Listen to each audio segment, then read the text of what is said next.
ओम नमः शिवाय। प्रिय दर्शकों, सूर्य संवेदना पुष्पे दीप्ति कारुण्य गंधने लब्ध्वा शुभम नववर्षेस्मिन् कुर्यात् सर्वस्य मंगलम। अंग्रेजी नववर्ष 2024 आपके लिए एवं आपके संपूर्ण परिवार के लिए शुभ हो, मंगलमय हो। आप यशस्वी हो, आप कीर्तिवान हो, आप आरोग्यवान हो, आप समृद्धशाली हो, आप बलशाली हो। 2024 में आपकी हर एक मनोकामना पूरी हो, ऐसी मेरी हार्दिक शुभेच्छा एवं शुभकामना आप सभी को। प्रिय दर्शकों, इस वीडियो में हम चर्चा करने जा रहे हैं तुला राशि की, अर्थात उस राशि की जो 2023 में सबसे बुरे दौर से जो राशियां गुजरी हैं उनमें से एक है तुला राशि। अर्थात जिस किसी भी फील्ड में आप गहराई से जुड़े हुए थे, उसी फील्ड में सबसे ज्यादा चोट पहुंची थी 2023 में। अर्थात जिस कार्य से, जिस विषय से सबसे ज्यादा आपका सरोकार था, उसी विषय पर आपको नुकसान हुआ था। अगर आप फाइनेंशियली स्ट्रगल कर रहे थे तो फाइनेंशियली आप और ज्यादा स्ट्रगल कर रहे थे 2023 में। आप अगर रोगी थे, आप निरोगी नहीं हुए।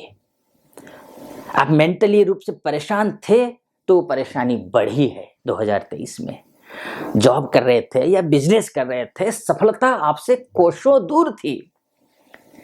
लेकिन 2024 कैसा रहेगा, पूरा 2024 कैसा रहेगा, तो ये तो मैंने अपने अन्य वीडियो में बताया हुआ है। आप मेरे वीडियोज को फॉलो कर सकते हैं। पूरा साल वार्षिक राशिफल लेकर के मैं आया हूं, उनको आप फॉलो कर सकते हैं। लेकिन इस वीडियो में मैं चर्चा करने वाला हूं 3 महीने की, उन 3 महीनों की जो आपके लिए पटकथा लिखेंगे 2024 की। वो 3 महीने हैं जनवरी, फरवरी और मार्च। अर्थात इन्हीं तीनों महीनों में ही आप कितनी उड़ान भरेंगे 2024 में, ये पता आपको चल जाएगा। और किस महीने से और कब से और कैसे, ये मैं आपको पूरा डिटेल में समझाऊंगा। लेकिन उससे पहले एक निवेदन है कि आप अगर मेरे वीडियो को पहली बार देख रहे हैं तो पूरा वीडियो सुनिएगा। मेरा ज्योतिषीय विश्लेषण सुनने के बाद अगर वीडियो अच्छा लगता है, मेरा विश्लेषण अच्छा लगता है, सच के करीब आपको महसूस होता है, तो आप चैनल को सब्सक्राइब कर दीजिएगा, वीडियो को लाइक और कमेंट बॉक्स में जाकर के महादेव का भक्त हूं, आप पर भी महादेव की कृपा बनी रहे, ऐसी मेरी कामना। हर हर महादेव या फिर ओम नमः शिवाय 5 बार या 11 बार जरूर लिख दीजिएगा। चलिए विषय पर प्रवेश करते हैं। तुला राशि वालों के जो स्वामी हैं वो शुक्र हैं, यानी कि आपकी राशि के जो स्वामी शुक्र हैं वो पूरे 3 महीनों में 3 ही राशियों का गोचर कर रहे हैं। जैसे कि फिलहाल आप यहां देख रहे होंगे, आपके लिए शुक्र वृश्चिक राशि में है, जो कि 18 जनवरी तक है। यहां पर ये शुभ हैं, अच्छे हैं। बस आपको ध्यान रखना है अपनी वाणी पर, अपने शब्दों पर ध्यान रखना है। स्वास्थ्य के रूप से बहुत अच्छा समय है। 18 जनवरी के बाद तृतीयस्थ शुक्र हो जाएंगे। तृतीयस्थ शुक्र होने का सीधा सा मतलब यह है, राशि के स्वामी होकर के तृतीयस्थ हो रहे हैं। तृतीयस्थ होकर के सीधा भाग्य स्थान को देख रहे हैं, और भाग्य स्थान को देखने का मतलब यह होता है राशि का स्वामी या लग्नेश होकर के भाग्य को देखता है। तो बोलते हैं ना कि भाग्यम फलति सर्वत्र न च विद्या न च पौरुषम। आप चाहे स्वास्थ्य के दृष्टिकोण से हो, आपका भाग्य साथ देगा। जॉब के दृष्टिकोण से हो, आपका भाग्य आपका साथ देगा। आप चाहे जॉब कोई सा भी करते हो तो भी आपका भाग्य आपका साथ देगा।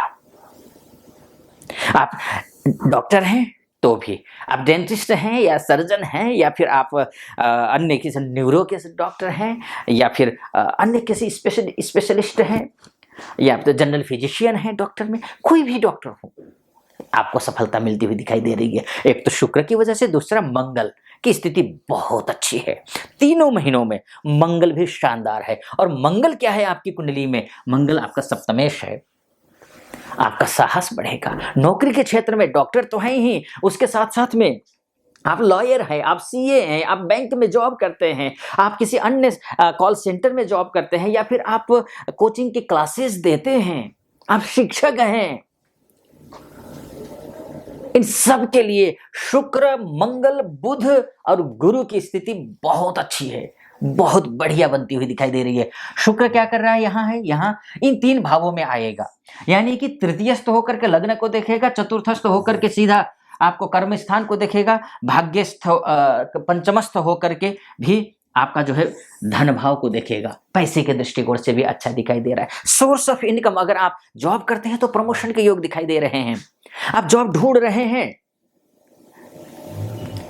कई जगह अप्लाई किया हुआ है, लेकिन अप्लाई करने के बावजूद इंटरव्यू कॉल तक नहीं आ पा रही है, तो इन 3 महीनों में आप इंटरव्यू कॉल भी आएगी, आप फिर इंटरव्यू कॉल आने आप इंटरव्यू देने भी जाएंगे, आप 1 राउंड, 2 राउंड, 3 राउंड, जितने भी राउंड आपको क्लियर करना होगा, क्लियर भी होगा, और आपके हाथ में इन 3 महीनों में अगर सब कुछ ठीक ठाक रहा, ईश्वर ने चाहा, आपकी राशि की स्थिति थोड़ी बहुत भी लग्न कुंडली में ठीक है, तो 3 महीनों में आपके हाथ में अपॉइंटमेंट लेटर आ जाएगा।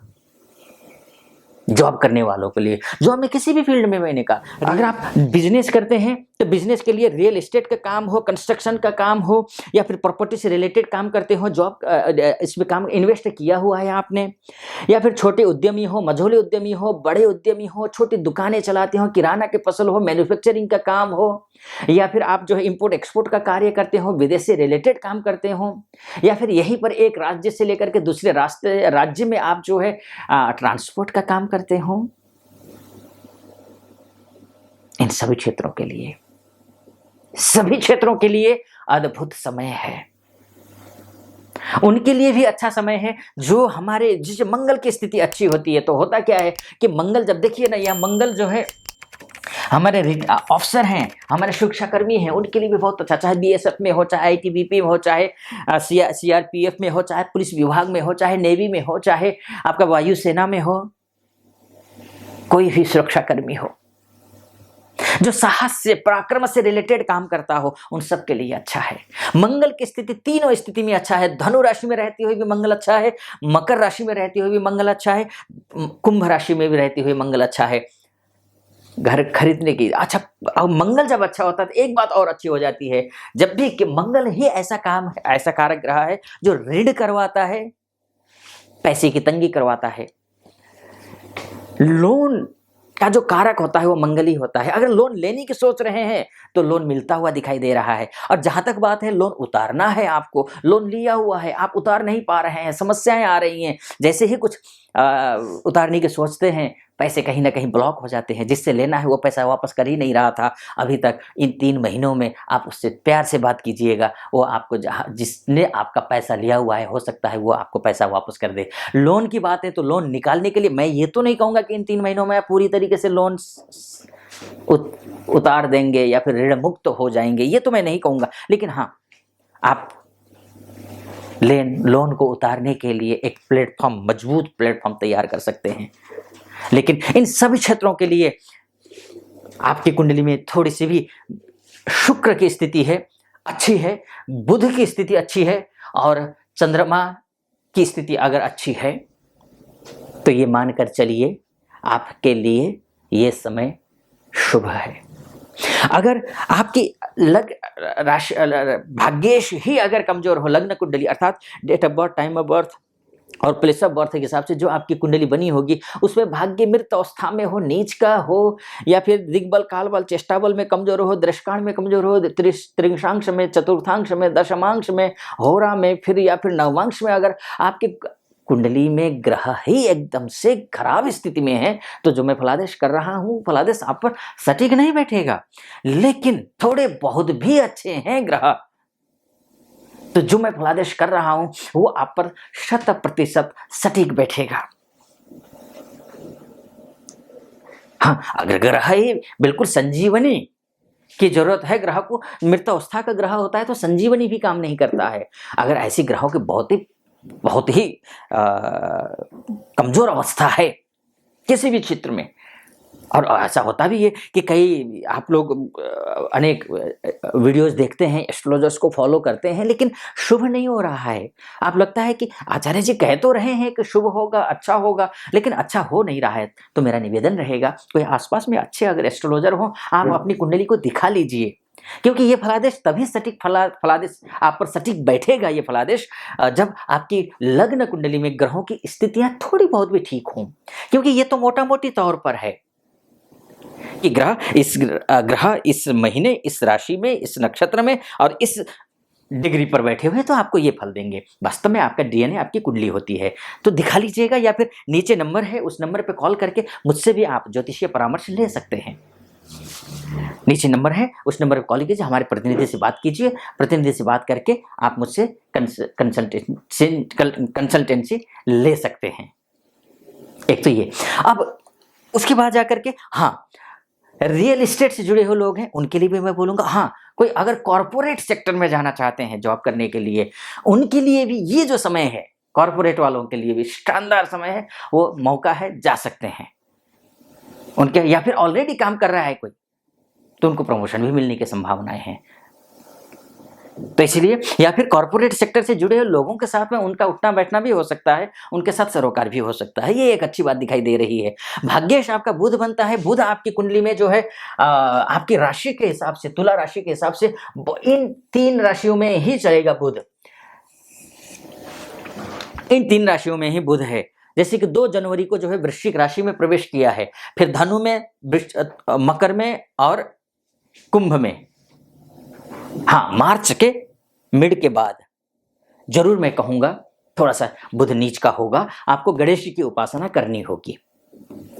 अब आपको करना क्या है गणेश जी की उपासना? गणेश अथर्व शीर्ष का पाठ करना है, ये आपको करना है। इसके साथ साथ में गणेश जी के जो है ओम गंग गणपतये नमः, इस मंत्र का जप करिए, वो भी शुभ है आपके लिए। गणेश जी की उपासना आपको करना बहुत जरूरी है। एक दूसरा, माँ भगवती की उपासना करनी है, कन्या पूजा की करनी है आपको, माँ भगवती की उपासना करनी है आपको। दुर्गा जी की पूजा अर्थात ओम ऐं ह्रीं क्लीं चामुंडायै विच्चे, इस मंत्र का जप भी आप कर सकते हैं। ये करके देखिए, इससे आपका अच्छा होगा। ये मैंने मोटा मोटी तौर पर आपको बताने की कोशिश की। आपको कैसा लगा वीडियो? अच्छा लगा हो तो चैनल को सब्सक्राइब कर दीजिएगा, वीडियो को लाइक कर दीजिएगा और कमेंट बॉक्स में जाकर के ओम नमः शिवाय 5 बार और 11 बार जरूर लिख दीजिएगा। फिलहाल अनुमति दीजिए। ओम नमः शिवाय।